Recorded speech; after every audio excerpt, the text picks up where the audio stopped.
So we're back for the answers to the 1986 quiz.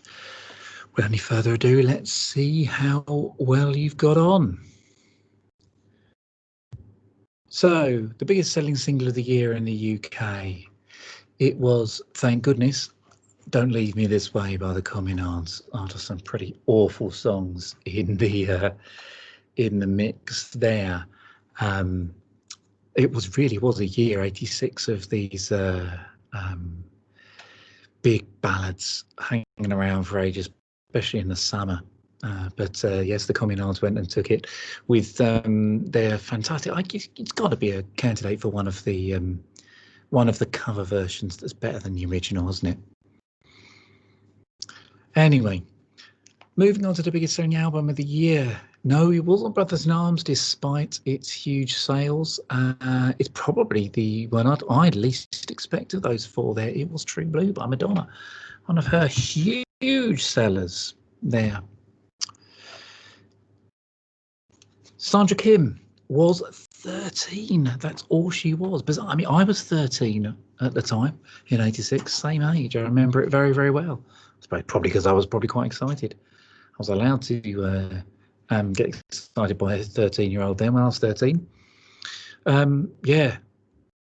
Moving on to 4, it was Dancing on the Ceiling by Lionel Richie.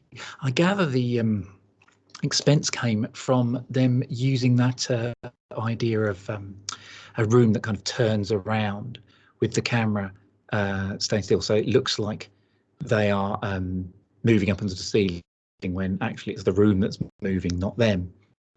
And I gather that must have been very expensive at the time, even though pretty easy to use now. So there we are. Moving on to the lyrics then.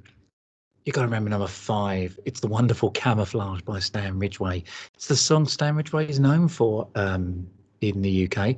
Wasn't particularly a hit, I gather, in America at all, Camouflage, and they find it quite strange that he's known for that song, which is just a kind of album track on the Big Heat as far as they're concerned. But of course, you know, fantastic story of this strange, mysterious Marine who comes and saves them, and then with that twist at the end of how he died previously, and at the end said the one thing he wanted to do was save a young Marine. Classic stuff, isn't it? Anyway, that was Camouflage by Stan Ridgway. We're heading for Venus, the final countdown. I suppose words that can only demonstrate somebody writing in their second language, because if you finish a line that's heading into a rhyming couplet, we're heading for Venus, you're asking for trouble. Never mind. Weirdly, the final countdown was apparently inspired lyrically by Space Oddity, another one of these songs. The more you look at music history, the more there are you find songs that are inspired by Space Oddity. Well, there you go. Of course, Swinging with the Boys in the School is Walk This Way by Run DMC. Run DMC apparently used to like freestyle over the song. Never heard the song in its entirety, never knew what it actually sounded like in its full version. But they used to do that at their gigs, and that's what led to this, which they were amazed when out as a single, of course, made them huge stars, with the biggest rap song by a mile at that time, the biggest hit they'd ever been. And of course, was for Aerosmith as well. Aerosmith had not, despite their hits in America, you know, all through the 70s, of course, had not had a single charting single in Britain until this. So we're relatively unknown by quite a few people, by the majority of people. I remember at the time, people looking at it thinking, is that Mick Jagger? But there we are. So it started Aerosmith's popularity in this country.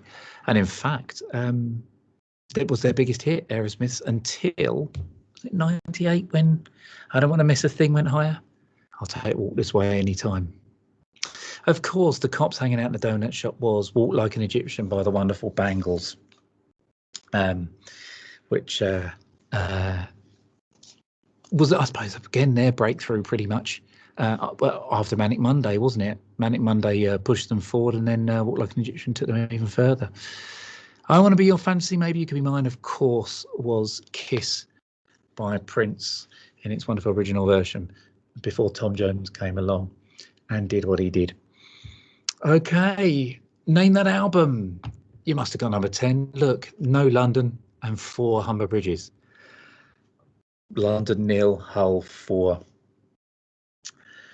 Reference, as I think we probably all know by now, to the assertion from Paul Heaton that the Housemartins are only the 4th best band in Hull. But here's the list. Apparently, this was after the Red Guitars, Everything But the Girl, and the Gargoyles. They apparently came in 4th after that.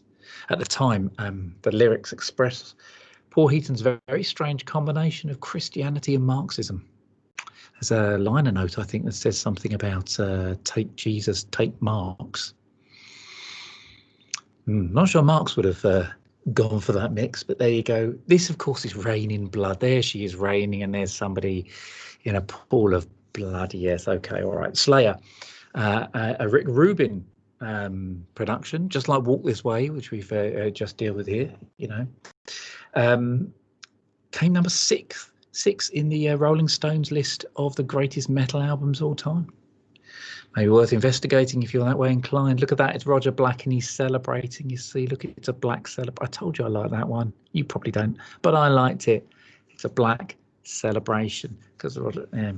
Anyway, Depeche Mode in '86. Number 13.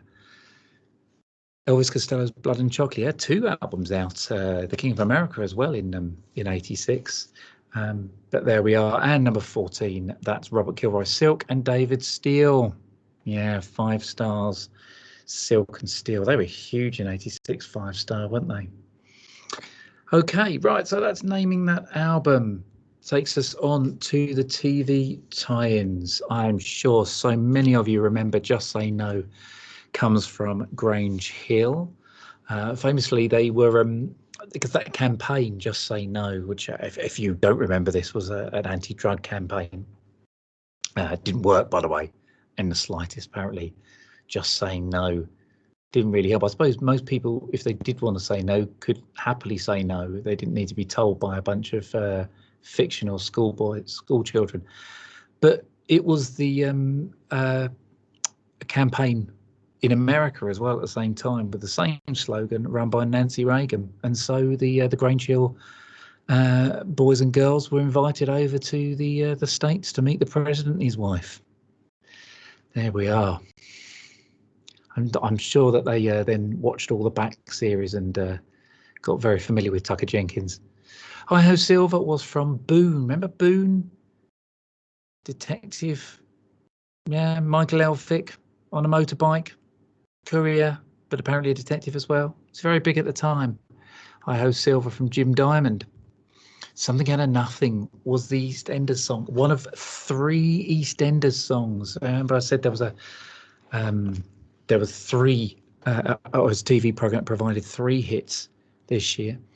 Something Out of Nothing was, of course, the song by the fictional group in EastEnders that year called The Band. I don't know if any clips still exist of that on YouTube. It's worth a look if you like, just to see Adam Woodgett's attempt at drumming, or pretending he's drumming anyway in the band. But yes, it was so popular it was released and went high. Also, Ange, remember, landlady of the Queen Vic, the wonderful Anita Dobson, married to Brian May, of course. Produced a song with lyrics to the theme tune of EastEnders, Anyone Can Fall in Love, which was another big hit there. And the third EastEnders hit we'll come to later in the quiz. The chicken song was, of course, Spitting Image. If you remember, Spitting Image was huge in '86, wasn't it? At this point, fantastic stuff. And it was everywhere in that series and then got released as a single by popular demand and was number 1 for quite a long time. As I said, '86 was full of some very strange number 1s.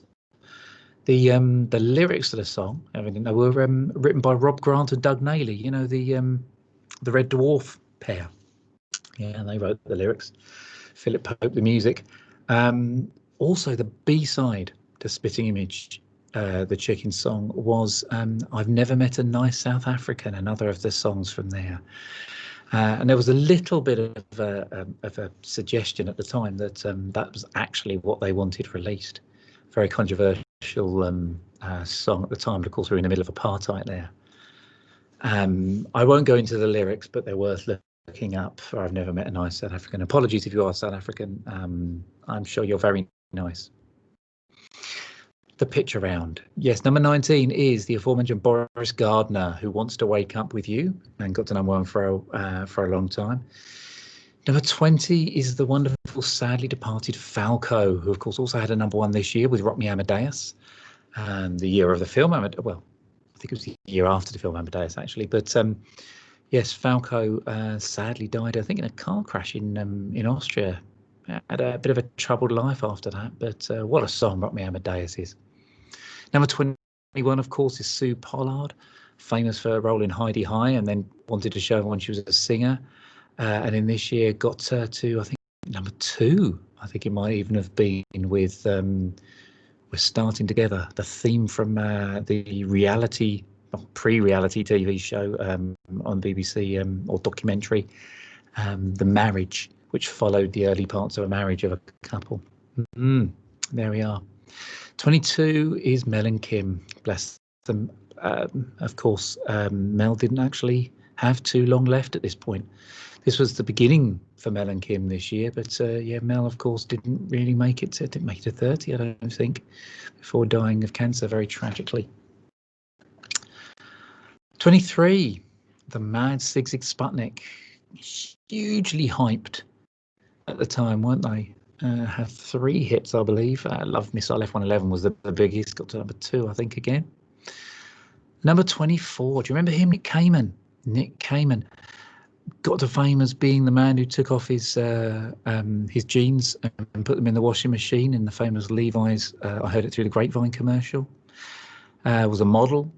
Madonna picked up on him, and then he released a few singles, including Loving You Has Made My Life Sweeter Than Ever. Yep, there's a blast from the past. My goodness me, the girls liked him at the time. But if the girls liked him, the boys liked Samantha Fox, of course, number 25. The famous Page 3 model who this year broke into song and released a number of singles that did extremely well. It was nice to see her move away from, trying to cash in on her previous fame as a glamour model with songs such as Touch Me, I Want to Feel Your Body. Yeah, okay. The album covers. Another metal legend, Metallica's Master of Puppets, as Metallica continued their path to becoming the biggest band in the world, as they were in the early 90s. This is half of a very famous cover.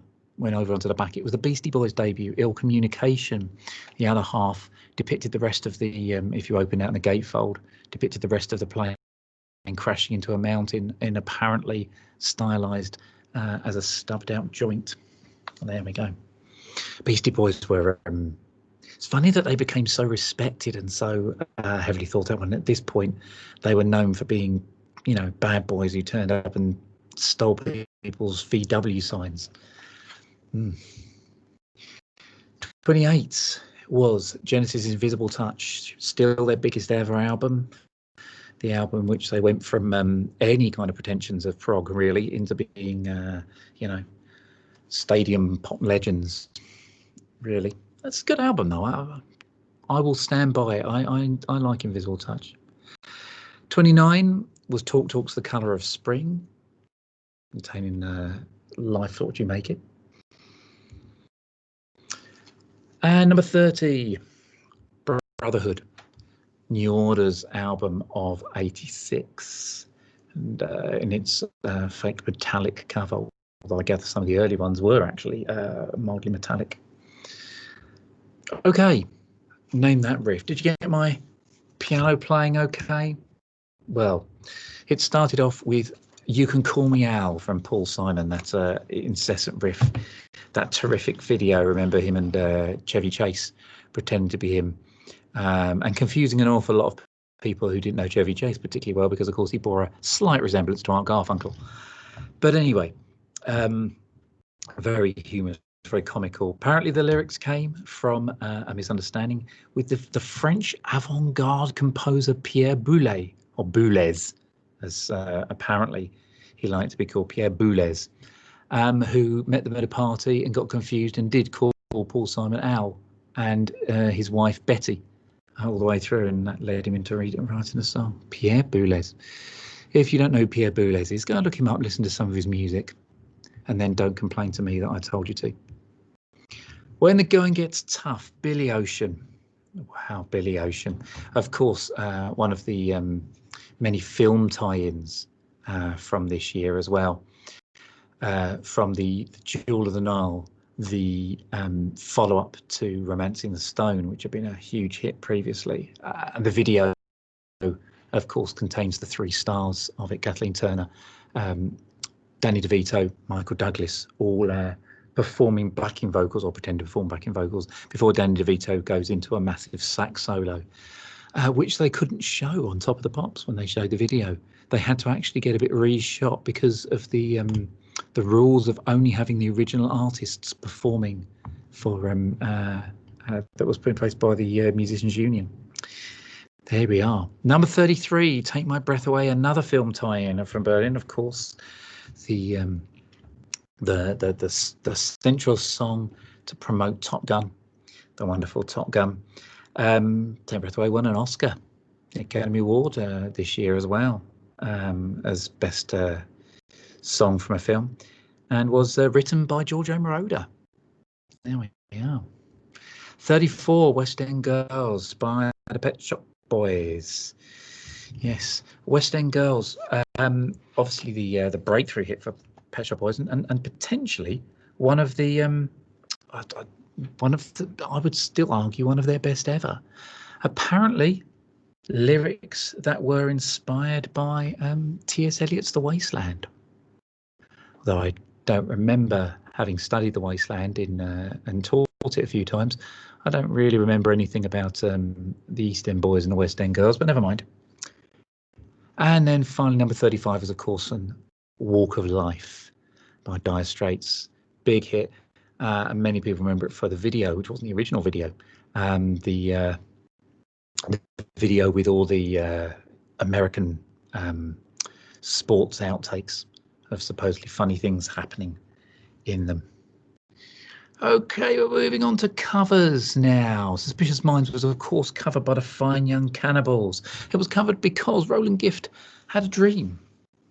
Not like Martin Luther King. He had a dream in which Elvis came to him and told him he was going to record the greatest ever cover of Suspicious Minds. Elvis lied. Eloise was, of course, performed by The Damned. What a great version that is. That is surely, definitely one of the great cover versions of all time. Blistering stuff, Eloise is. You Keep Me Hanging On, Kim Wilde, producing her version of the Supremes song. Spirit in the Sky, of course, was Doctor and the Medics, made very brief stars of them, having been around for quite a long time. And Venus, Bananarama. It was their first Stock Aitken and Waterman production, actually, Venus. It was definitely around for forever, wasn't it? Okay, number 41, the video was for Happy Hour. We're back to the House Martins again. What a terrific song that was. And also, of course, always worth it now to have a look back and laugh and go, oh, that's Fatboy Slim dancing like that. 42 was the video for Sledgehammer, really, really highly thought of at the time, with its varied animation techniques. Apparently involved Peter Gabriel lying under a piece of glass for 16 hours. Goodness me. now he knows what it felt like to listen to some of those Genesis albums, I suppose. I'm joking, I enjoy those albums a bit. And then various different animators working. The chicken sequence in it, where you get a load of roast chickens dancing around on the screen, was early work of Nick Park. 43 is the video, of course, to The Sun Always Shines on TV by a-ha, with all those shop dummies as an audience in a darkly lit church. What a cracking song! For my mind, that may be the ultimate pop song. The Sun Always Shines on TV. I think it's absolutely superb. 44, of course, is a still from Addicted to Love, Robert Palmer's incredibly controversial video in which he dressed up a bunch of models to look identical and dance along in the background. Upset an awful lot of people, not least the DJ John Peel, who in doing the chart countdown on Top of the Pops managed to get away with, it's there if you want to find it and see it, managed to get away with referring to this as a dickhead in love when he counted it out, counted down the chart one week. 45, Reet Petite by Jackie Wilson, which got to number 1 29 years after its original release. Apparently, the BBC programme Arena showcased a number of kind of animations, and I think it was called Giblets, the group who did this, and that led to it being re-released. So the connections round. Here we are: Billy Ocean, Peter Cetera, James Brown, David Bowie, all had hits from films. We've talked about the fact there were huge numbers of hits from films, film tie-ins, TV tie-ins this year. Seemed to be the big thing. But Billy Ocean, of course, When the Going Gets Tough, as we said earlier, from Jordan Nile. Peter Cetera, the Chicago Man, brought out the glory of love from Karate Kid something or other 3, I'd like to say, but I may be wrong. James Brown sang the wonderful Living in America, which was also performed in the film Rocky IV for the entrance of Apollo Creed in his very last fight before he was killed in the ring. And David Bowie, of course, sang one of his underrated but one of his greatest songs, Absolute Beginners, for the film Absolute Beginners, which was fated as the film that was going to kickstart the British film industry again, and was a total and absolute flop. But what a song it is, Absolute Beginners.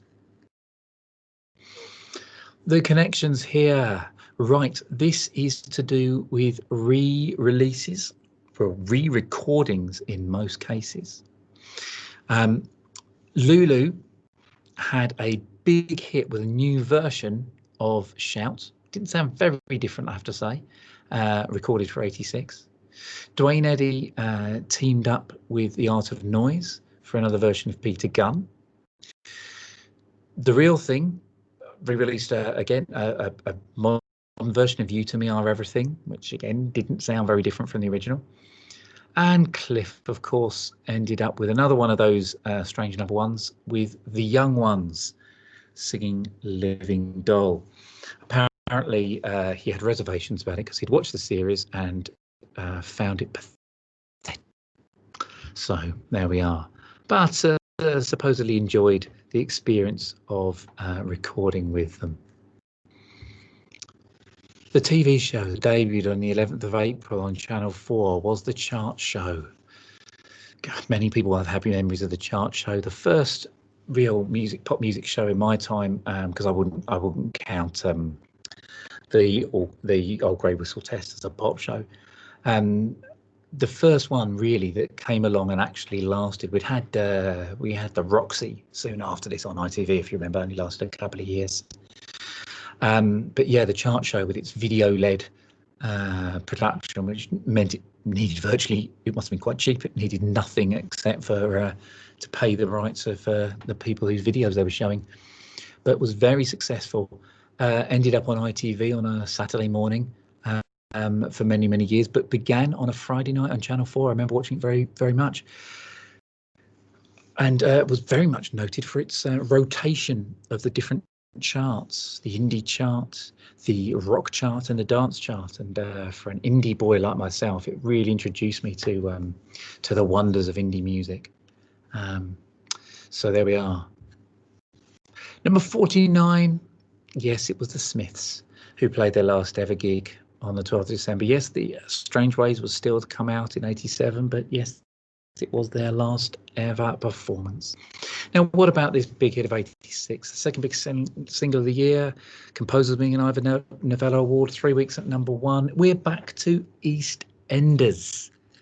This was, again, another #1 from 86 for a while, another soft ballad, Every Loser Wins by Nick Berry.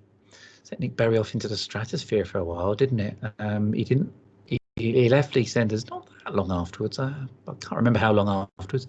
Went into Heartbeat and had a hit with the song from Heartbeat as well, didn't he? But yes, it was originally written for the storyline of the relationship between Lofty and Michelle Fowler. It was their song, and then of course they didn't get married, and Lofty went off on one, sat there listening to it. The storylines, remember, EastEnders was huge in 86, wasn't it? So it was first performed in the Queen Vic. Right, I hope you did all right there. We've got another one coming next week for you. Don't forget, please do donate if you did all right. Let me know how well you did. I hope you enjoyed that little ride through 1986, and we will see you again soon. Bye-bye.